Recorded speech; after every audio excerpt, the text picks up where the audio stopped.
Hello everyone, super happy to have you here. So it's the second webinars of Stakha. I'm super excited to have you, Pierre and Christian, today. We are lucky because both Pierre and Christian have a deep knowledge regarding asynchronous organization, but definitely remote organization.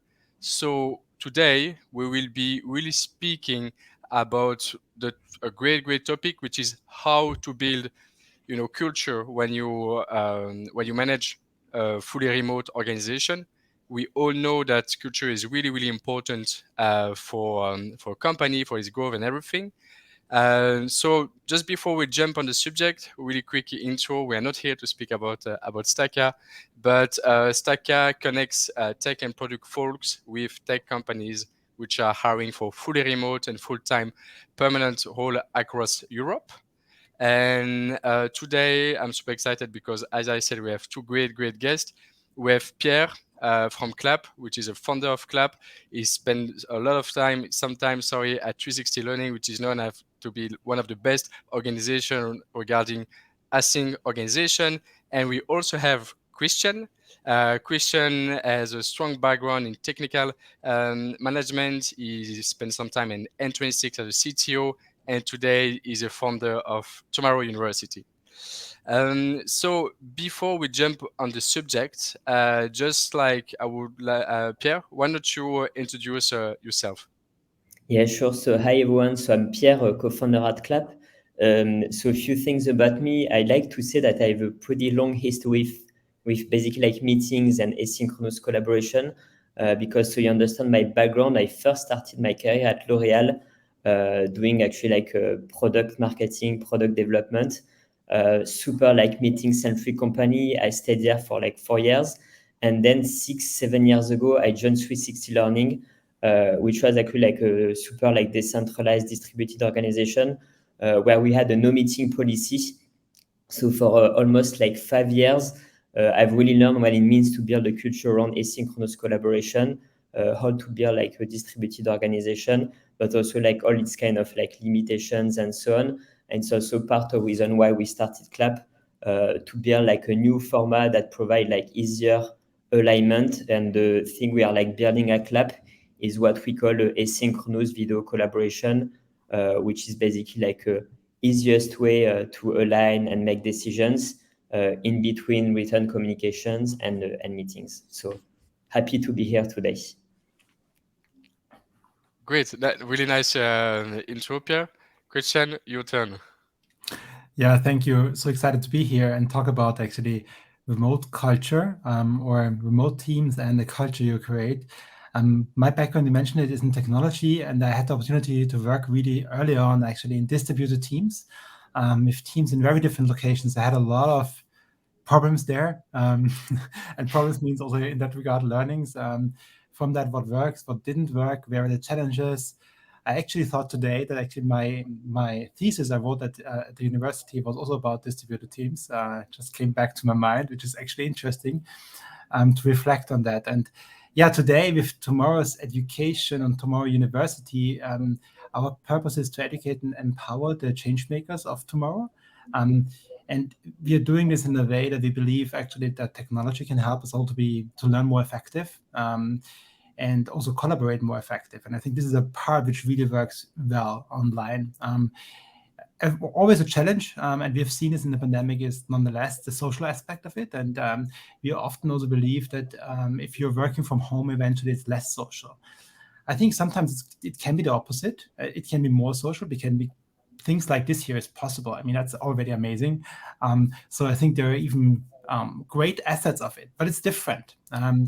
And because also there are, if you just would do what you do in normally, maybe in an offline world, but just online, I think just it's a different thing. And I think this requires also eventually different ways of creating culture, different ways of collaboration. And I think that's a very important aspect of we are also about with our university, where we have the students actually learning from all over the places. It's very important to put them together, help them actually be successful. But also our team, ourselves, we are coming from pretty much not all continents, but many continents, collaborating together.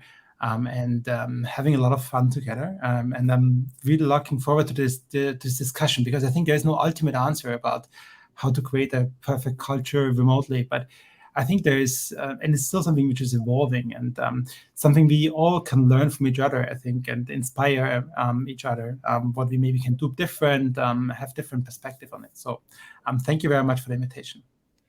You're welcome. Perfect.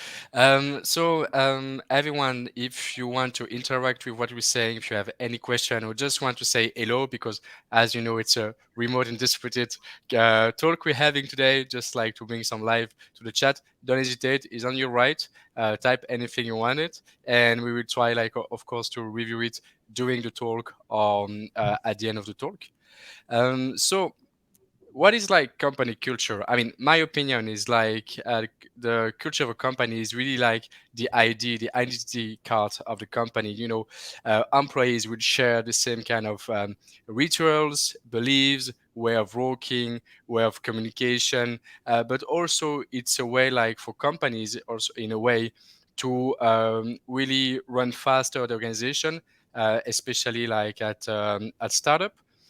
Christian, you've been to really high growth environments such as N26. Could you like maybe share to the audience how culture help companies and team to grow faster? I mentioned today, actually, in a post, the topic of from Peter Drucker, culture eats strategy for breakfast, and it's so true, because on the other hand side, I think startups often, or small teams, are so strong and can develop so quickly because of their coherent culture, because of that they are pulling on this in the same direction, really know how to work well together, and can build on each other. And I think this is where a lot of magic is actually happening. Maybe when you think about your own experience, I think it's really, if there is a great culture which resonates with you as a person really well, then things are easy. Progress is often bigger. Yeah, you feel good about every day working together, and yeah, you mentioned it. There are a lot of different pieces which pay into that and make that possible. But for me, culture is really important, and it actually is also one of the reasons why I'm a founder today, because I think it's really crucial for your own well-being, for your own purpose, to have this actually fits you. And it's very important that you work in a culture which resonates with you. It's like the family where you spend a lot of time in, and it can be hard times, but if you have a good culture, then even the hard times can be solved. And you mentioned it with high growth companies. There's a lot of challenges, but they don't perceive as, oh my God, that's so hard. It's actually, that's a great challenge. Let's do it. Yeah? And I think this is something which is for me different when it comes to culture, how you deal actually with those kind of roller coasters from the good things to the bad things. Yeah? Cool. And Pierre, why founders and first employees are so important in building a culture of a company? I think it's a good question. I would say, like, for me, culture is almost as a common language that you create for your company. And the common language serves maybe like two purposes. The first one is to have like a common way to build like connection with people, but it's also a kind of a framework for people to make decisions. And for example, that's the idea when you define value. The idea is not to put like some words on the wall and then you don't leave them, but it's really a way to say, okay, by acting, for example, Amazon is super famous for that. But the culture is a way to make sure that when you want to make a decision, and there is like no one to tell you what to do, you have like some kind of principles and like common principles that you share with everyone that help you like act as a company. And I think like if you think about the comparison with like this idea of like language, for me that's the biggest difference between like a remote culture and an office culture. It's a bit the same. For example, we have like in languages, some languages are very explicit and some languages are very implicit, like French, Japanese, or English are very implicit, and in the US it's super explicit. And for me, like a remote culture has to be super explicit because everyone is not in the same room and it's not something that you bear like organically. And in the opposite, office first culture is really implicit because it's really something that you kind of build, but even without realizing it. And I think that's really something that I've noticed by starting Clap. For example, when I was at 360 Learning, it was first, when I joined, it was an office first company. And then we grew distributed. And along the way, we had like to implement like values, like frameworks and so on. But when we started Clap, it was really a fully remote organization from day one with people in different countries and so on. And super quickly with Robin, my co-founder, we realized that some stuff were like not obvious for everyone. So we had to basically like make values, make like some practices super explicit, even when we're maybe like 5, 6 people, which is something that you don't need to do when you have like everyone in the same office. I guess you can wait to have maybe like 20, 30 people, but remote culture for me is an explicit kind of language. I'm smiling because I like the word office first culture. Yeah, so I totally agree that regarding remote, everything need to be obvious because otherwise you leave like too much space into question, just like um, the thing that I'm trying to work, for example, at Stakha is to avoid like sending to my colleagues, hey, are you available for talk? Like, okay, what is the talk? What is the subject? What is going to be about? So I know that we need to work on that, definitely. Pierre, you experienced like growing at 360 that used to be like a office first and then distributed and then async organization. And now with Clap, how do you make sure that everyone is aligned with the culture? Or like if you at 360, for example, as the culture was moving, or at Clap, how do you make sure that the people joining Clap will also match to the culture? I would say that something that you need to explain is that culture is not something that is fixed, and it's going to evolve with like the size of the company. Because if you say that your culture is like this and it's going to stay like this, I guess you're lying. Because when you are like 20 people, you are going to behave maybe like a certain way, but then like when you grow like more than 100 people, it's going to be completely different because you have like new problems that you need to answer and so on. So I think like the one of the most important stuff is for me to say that the culture is evolving, but it's not only the responsibility of founders to make it evolve, but it's also the responsibility of like employees to do it. And I think that's something that 360 Learning did very well, was like to hire people because of the culture and the vision. Like you can have like a big vision around like the kind of culture you want to build, but then like the rituals and so on, it's something that can evolve over time depending on the challenges you have. And it's also the responsibility of the people to improve that. It's not just the founder job. I would say like the first one. And then I think like another aspect, but maybe more related to like remote culture and the transition I lived at 360 Learning. I think something that worked, that was pretty easy, was that we were office first, but we were also async first from the beginning.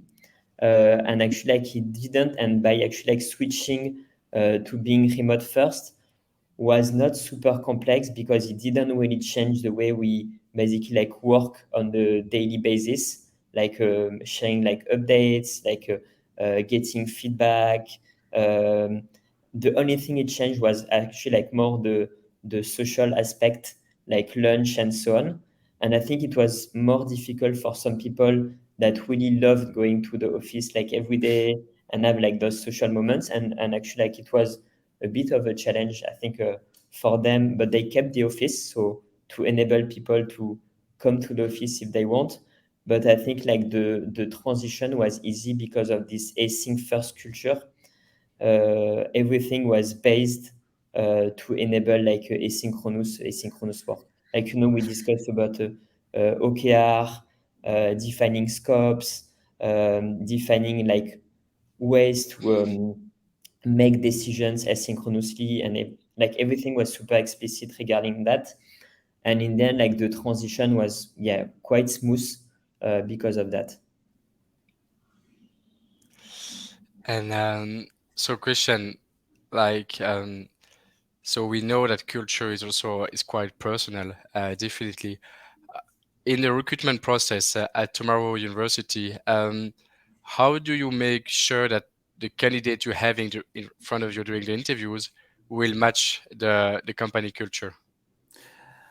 I think it's really about both people. Yeah, it's about this kind of, hey, I want to work remotely, and I think if you want to work remotely, there's this dream. You work on the island or on the beach, and then drink a pina colada while you're doing that. It's all like a perfect life, and you have this kind of, it's all easy. And then as an employer, you think, yeah, hey, amazing. Now I can hire people from anywhere, and I don't have these limitations eventually in my hotspot where the office would be. And I think the reality is that both parties need to have a very high self-awareness of what works for them and what is important to them. And I think this is also what you need to do in a hiring process. Is even more important, I think, in a remote setting, that both parties literally look at, reflect what is important to them and see is there a 100% or the biggest possible overlap from that kind of expectations. And what Pierre mentioned, I think, is so important, that you're explicit about your values. You need to know currently our leadership, who we act, how we make decisions. This is the way how you currently do it, and this is the values you're doing it based on. Yeah, I believe transparency is important. I believe, I don't know, whatever your values are, and you need to find out if this also resonates with the candidate, and the candidate needs to know actually what is important to him. Does he like this kind of transparency and having all this information? What is his decision-making process? Do you want to have rather this, hey, break things and do it, or are you more about this kind of research thoroughly before you share something? I think it's very important to be explicit about this. And same is about remote working. Does it work for you to work behind a computer in your case then? Or not? And I know that, for example, many younger people I met, they like this kind of dream, hey, I can work from anywhere, but then they figure out, for me, the social relation, I don't have a social network yet. Yeah, I have no family at home to take care of. Actually, for me, the office is a place to get to meet friends, to hang out, to have some fun. Yeah. And if that's their major part, then maybe an office culture, a remote culture is not the right thing for them. Yeah. And as a company, it's the same thing. If you're saying, hey, we want to be remote and hire everybody, but actually for us, it's also important to watch over everybody's shoulder and have this leadership by walking around. Maybe it's not the right thing to do, yeah, because it requires a lot of trust. You don't know what this person behind his computer on the beach is just drinking cocktails or not, yeah. So I think, and this is also what we do. It's not about having it one or the other way. It's more important to find this fit, yeah, and also challenge: do we know who we are, and does the person know who we are, and can we see if this is a fit? Yeah, I completely agree with that, and it's really about being explicit, because it's true, like the culture, like it's something that is like your culture when it's well defined. It's not supposed to be made for everyone. So the hiring process, and it's not a judgment of like value to say that one culture is better than the other. It's more to say like this is what we stand for, and it's almost like it's also designed to attract people that are going to fit with you. And Yeah. it's completely like okay that if there is like a misfit, and the hiring process is really here to basically like assess if it's a fit or no. And this part is actually quite hard, and actually it's kind of an iterative process. And for example, one of the thing I realized that, sometimes when you hire like people because you are like in a rush and you desperate like need someone for like a certain scope and so on. So in some cases, you are going to maybe turn down like one of your value to hire like someone, but in the end, like it's a mistake. For example, at the beginning of the year, I wanted to hire like a sales guy, And there was like a small doubt in the hiring process if he wanted to work in a fully remote company. It was completely like okay working in async first company, but he never experienced that. And 6 months after, actually, like it was working like very well. Like I was super happy about the guy and so on. But he told me at some point, yeah, Pierre, actually, like I think I need to go to the office like every day and meet with my colleague.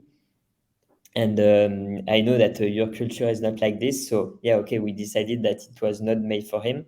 And right now in the process, I really even exaggerate on the fact that it's a fully remote company and that you are not going to like meet your colleague every day or even once a week because we are like not in the same city, not in the same countries and so on. But I really try to make them like anytime you have like a small mistake, you try to reassess your hiring process to Yeah. improve the kind of questions you are asking. I have also a lot of these examples. I think it's also so important that values become more important in a remote setting. I absolutely agree with this. And we also made our mistakes in that regard that we didn't we made those compromises, and they're really just tougher. I just want to say one more thing about this remote, because I meant remote working. The one thing is this kind of, do you like that? And about the social aspect. The other one is that self-leadership becomes more important. Yeah. You have not this kind of, okay, 8 o'clock, I go to work, and then there I will check in and people will tell me what to do. Yeah. Nobody literally gets you organized. Yeah. You need to put yourself to the desk. You need to organize yourself. You need to get your day organized. You need to actively outreach if you need help. Yeah, nobody sees that you're stuck eventually. Yeah, so these things are very important. And I think it's also if you're looking for the right people, you need to look at I think also talk to people about their self-management. How do they organize their day currently? Yeah, and plan that. And I think self-awareness, self-reflection, I mentioned before, but also self-leadership is a very important skill, actually, if you want to work remotely.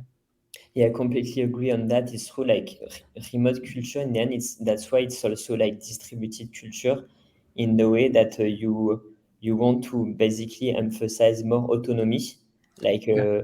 and not everyone actually like wants to be more autonomous. Some people they want to work in top-down company and they want to have like their checklist every day, but this doesn't work in a remote company. But the aspect about the autonomy, I think it's also it implies a lot of like responsibility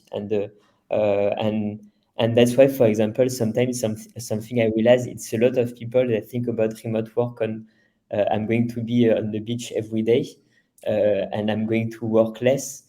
And to be honest, like if you join Clap, it's not to do that. It's more like okay, you want more Mm. flexibility and autonomy, but at the same time, it comes with a lot of like responsibility. It's a trade-off, and that's why, for example, in one of the value we have, it's not remote work is amazing. It's make remote work because we know that it comes with like a lot of benefits, but at the same time there are like a lot of like challenges that comes with that we need to basically like fix or improve and so on. So it's really yeah, it's a deal. Like you want to be like remote and flexible, but at the same time it comes with like some I, responsibilities. I totally like this. Just one more sentence on this, Marie. I think that it's interesting. I think that because it sounds like, hey, I'm on the beach, but I think that well-being, personal well-being, is actually a bigger topic even in a remote working environment. Yeah, there are people you don't notice if this people is overworked. Yeah, so you don't. It's harder to help eventually. Yeah, um, you don't know if there's a social like exchange missing. Yeah, so you need to see that this is catered for. And I think that this is an important part of currently also this development at the time. Also take care of well-being and support people in their well-being actually from this perspective. And you don't want to, you're very sensitive, I think, about this, that people don't start to have a burnout just because now they're working remotely and it sounds good, but then they have all this responsibility which they actually don't want to have in that first place, or not ready maybe, or need to learn how to deal with that. Yeah, and what you mentioned, I mean, I totally agree with everything you've been saying, and that's why at Stakha during the interviews, we really gonna focus much more on the ownership of the candidate, what Mhm. is really ready to build by himself, than really the remote part, because remote is really trendy and everyone, I mean, most of the people want to work remote. You took like great example of going to the beach. I mean, me, for example, I pick up my son, like I dropping and pick up my son at school, but still I'm awake at 6 and I'm going to sleep at 9. So out of just those small travel, I don't see him much, but I still have those moments. So working fully remote doesn't mean that you will work less. I totally, that when people told me that, tell me that, I say no, it's not true. But one thing that really is really important indeed is, as I said, the ownership. And when we don't feel that during the hiring process, even if there is a lot of great things, we prefer to stop. And if there is like some other thing, for example, the English, which is not so great or whatever, if the person has really a strong ownership skills, that is, you don't, in my opinion, you cannot really teach. You can help someone to have more ownership, but you cannot really teach it at 100%. So for me, it's one of the most important soft skills. And if someone, that person, the candidate, could be like the greatest candidate ever, if he doesn't have that, it's a no-go, because we know that he's gonna struggle in Stakha in the future. That was really interesting. So we spoke. I didn't know. I didn't expect like to speak about so many things before having the people or having the employee within the organization. I think we should have done just a thing about that, and we have 15 minutes left. So just now we have seen altogether how to be more careful when it comes to hire someone for fully remote organization. But Pierre, like, how do you, once again, you work in a remote company, how do you make your culture living on a day to day? How do how do you handle your meetings and make sure that the meetings or whatever match your culture? Yeah, so like how do you make sure your culture live on a daily basis? I think there are like three different like elements. There is the one about like the before actually like working, like which is about the values we discussed, but also like what is your scope and your mission as an individual? What are like your OKR, which is basically like the definition of that for more a quarter or maybe like 2 quarters. So there is like this part. Then there is the part about like how do you collaborate on a daily basis, which is about the idea of like how you share like information, how you get feedback, how you make decisions, and so on. And I think like this part is it's actually like pretty core to define a culture. The way you make decision defines a lot about your culture. For example, it's pretty funny. I think Satya Nadella, when he wanted to change Microsoft culture, he actually really got super picky on the way decisions were made. And if you think about also Amazon, I think it has a super strong culture because the way they make decision is also strongly linked with like the decision making process. So we see like collaboration is like the second part, and then the third part is more about like also rituals, social interactions, like the more like the social aspect of the company. So, and the way we define that at Clap, so the culture, like values, OKR, like for example, OKR, this is something we have like from day one with Robin. Even when we are like three in the company, we had like a system of OKR. Um, the second aspect is like we are building a system to make decisions asynchronously, but so it's really core in our culture. But we have like this system both in Clap and in Notion where we know how to like handle and centralize and make decisions. And the third part, it's actually like something which is I find really challenging, like the social aspect. So we are trying to like make games, lunches, offsite, and so on, but to be honest, like this part, this is really is the thing I find like the hardest to manage. Yesterday, for example, we had like a social game on around, like we played like code names. It worked well, but to be honest, I'm not sure we are like yeah, we are still iterating a lot on this because it's not it's you can't compare with like office culture in terms of social interaction we have with your colleagues. To be honest.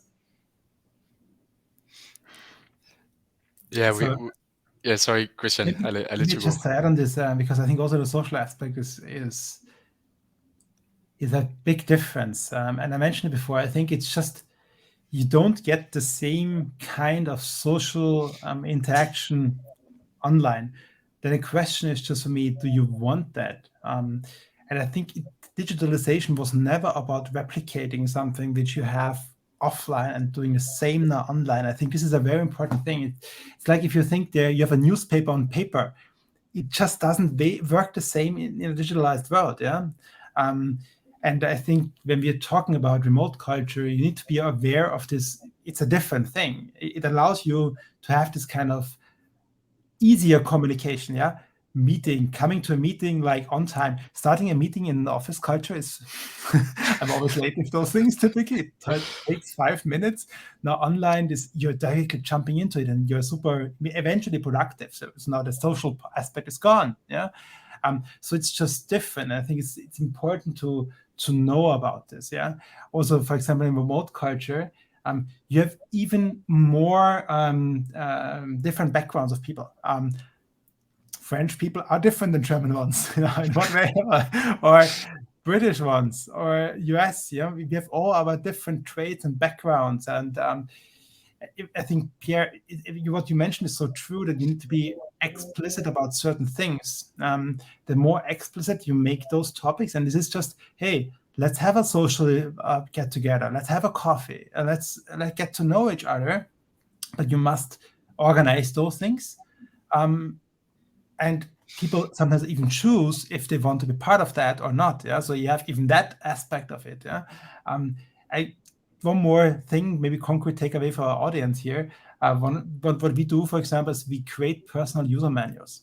A personal user manual is something you know that from machines, yeah, but it's not about that. But it just describes you, who you are, and how do you communicate with you? How do you want to receive feedback? Yeah, because not everybody wants to have a 24/7 Slack message sent to him, yeah, or a call directly, yeah. But for some people, maybe this is more important. Talking about a salesperson, I want to be called if something is urgent, yeah. The next person wants to have a Slack message. The next one to have an email message.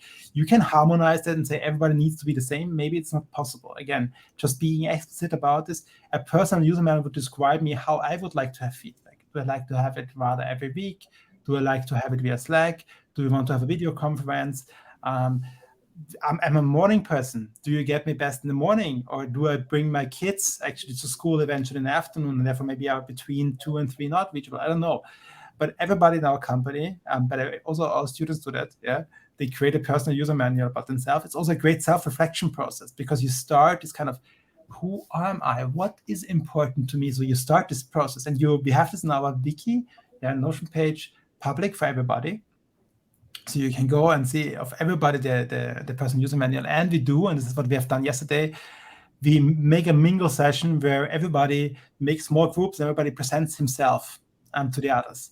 And it's a great way to get to know each other.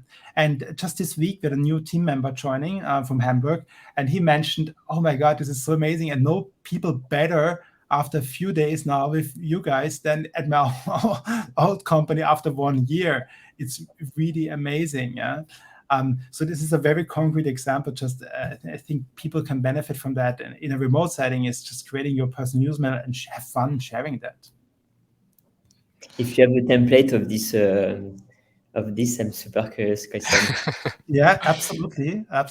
I will share that. Yeah. And we have a question. Can we talk more about the explicit and non-explicit stuff we need to highlight as a remote company? I think, for example, for me, one concrete example is how you make decisions.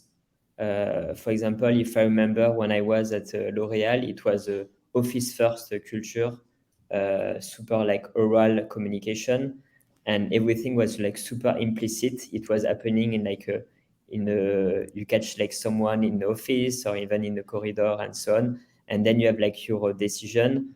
You know a bit like how to handle like who is like the guy responsible for that, because you have access to like certain information and so on, but it's not defined, it's not written. Like if you want to do it in a remote company, you can't. Like You need to have, for example, one page which is about, okay, what is the scope for like all the people in the company? What is like their goal, their mission, their objective, key results, and so on. What are like the company OKR? Like what are like the team OKR? What are like the individual like OKRs? And then same, like if you want to align and make decisions, for example, at 360 Learning, the way we define that, and we have a similar system at Claap, is that we had a board for each scope, where you have like one request column, so you can ask something like to someone, let's say, okay, I need your help on something. Then you have like a roadmap column, which is like the stuff you are like working on. And then you have like your OKR column, which is like, okay, big priorities for this quarter. So then like it becomes super explicit what this person is working on. If you have a request for them, you are going to explain like, okay, why this is important and why this person should basically like prioritize this request over like the other stuff they have like in the roadmap and so on. So this is, for example, an example of an explicit culture versus, okay, do you have 5 minutes for me? And yes, this is super important. I have no idea what you're working on. Tell me more. And which is like something that could happen in the office. We just have like 4 minutes left, and I still have a tons. I have a lot of questions, but Christian, you've said like it was harder in a remote organization to see what your employees are doing like on a daily basis. How do you make sure? What to put in place? How do you make sure that your employee will give their best? So I love this question, and I think again talk about culture. Yeah, do you want to have a control culture where you literally define exactly what everybody is doing? And I think this is just, it gets even more complicated in a remote setting. Yeah, and it's not about this kind of, I don't know, if I would have a small work, I could get distributed, and maybe that's possible. But in generally, we are talking with remote culture often about knowledge worker. Knowledge workers, smart people overall, their time is really relative. Yeah. So, and there are things which you can spend 20 minutes on, and then you have a first result. And the same topic you can spend eventually the whole day on until you have a result. Yeah. And I think in a remote culture, it's really important to, first of all, create this kind of trust basis, so that people, that you can trust them, that they actually take care of it. But you need to have this accountability layer also on top. So it needs to be really clear, what can you hold people actually accountable for? What kind of results? And I think this is where transparency is very important, actually. You need to have this kind of automatic transparently built in, and make into the transparency, for example, hey, if you're talking, hey, we need, I don't know, let's say a new website, yeah, you need to be also more explicit about when it comes to the process. How do we get there? I want the website, and then get back to me in 2 weeks' time, and then maybe it's something completed and you expected. Could be something completely different now, but I think it's just very important to have this constantly transparency, because we make mistakes in our communication really often, and we are not used to be so explicit about many things. Yeah, about setting goals, what the result looks like. How often do we want to have check-ins with each other? Yeah, I cannot watch over your shoulder and, hey, knock on your door for, in the afternoon every day and say, hey, where are you eventually? And you don't want that. You want that people can work whenever it fits them. Yeah, so you want to have more freedom with that. Yeah, as was said, freedom requires also responsibility. This comes hand in hand. Yeah, so from that perspective, what we do. And it's really trickling this down. OKRs could be a great tool to talk about the objectives. Then maybe you have literally project plans. I know, using one of the tools here, being explicit about what are the tasks there, what's the progress you would expect, or making it transparent when it comes to sales funnels, using, again, tools which are providing all this transparency. You see where is, for example, a customer currently a sales funnel, having KPIs defined. So when does something not work? What would you expect there? I think all these kind of settings are really important in a remote culture. And they can even improve productivity, they can improve collaboration, actually from that perspective as well. Yeah, and I think about this, maybe one interesting aspect about transparency is that it's important to create a space for people to be transparent, but in the good stuff they did, but also like in the problems like they're facing, because it's easy to speak about like the great stuff you achieve, but it's way harder to tell that you have a problem. And for example, something that we've implemented, it was actually like it's coming from Alan, the health tech company. But this HPFO system, like every week on Monday, everyone in the company is going to post their like highlights of the week, the fires, like the problems they faced, then the objectives and priorities for the week. And for me, like the fire section is super important, to say, okay, it's okay to have some problems. Like, it's actually like pretty good to have like some problems to fix. And also this is something we are also doing as founders. We are also like publishing like HPFO, and I think like transparency, it works if the founders are also like super transparent. And I'm seeing actually like a question about like connecting like the employees with like the founders mission. I think it's also that it's you need to share like a lot of context about like the things you are doing, but also like the kind of like changes you might have and so on. And I think like this system like works really well for that.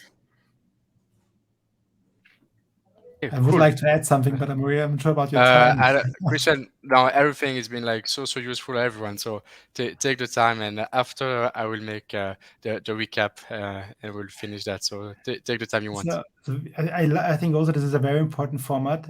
This kind of transparency, what's going on, what did work, what didn't work, and I think also this is we have this also in updates. Maybe two little things. What we're also doing, we have a demo session on Friday where we present what was achieved, because people should go with a good feeling about the progress into their weekend and not having just this kind of, oh, I'm working, but is there actually any progress, And so what we do is literally we talk only about the good stuff on Friday, and about lessons learned. So we talk about mistakes. Yeah, so it's really time for, hey, or mistakes is always relative, but what didn't work out? What mistake? What kind of learning do I have made this week? Literally from us, this, because we're a learning company, also this matters a lot. Yeah, so we talk about what kind of learnings, and it's really inspiring to share learnings. Actually, it makes us also more social. Because we're not just talking about this just facts. It's also about, hey, what was happening to me, with me, what feelings did I have with that, and what kind of journey made now to maybe what will I do now different based on that. And I think this kind of sharing is really, for me, one of the highlights every week from our team. It includes myself sharing my mistakes, but also from the team. It's really great to see, because we are all humans, and this is so important in a remote setting, I think. And you do that during a live meeting, or you do that? Yeah, this is a live meeting. Live meeting. This is a live session. Perfect. We've learned so many things. Big thanks to you, Pierre and Christian. So what I realized that there was like two main topics that we spoke today. So how to build like a strong remote company culture. First, there is things that you need to do before the hiring. So making sure that remote organization fits to the employee, making sure that also the employee understand that they have to be like more autonomous within a remote organization. And on the day-to-day organization, give really clear objectives to your team. Also understand that communication needs to be super explicit within a remote organization. And Pierre, you mentioned three things that I really liked. Is that there is three things that we need to be careful. Is decision, who's going to take the decision, collaboration within the people within the among the employees really important, and then also the rituals. And that you said that it takes a lot of time to work on that and try to improve that. And so that's a reality for every remote organization. For Stakha too, building the social impact within Stakha is also quite challenging. And I'm happy that we see that we are not the only one facing challenges about that stuff. Thanks a lot, Amaury. Thank you so much. Thanks. Have a good day. Cheers. Bye. Bye bye. Bye bye.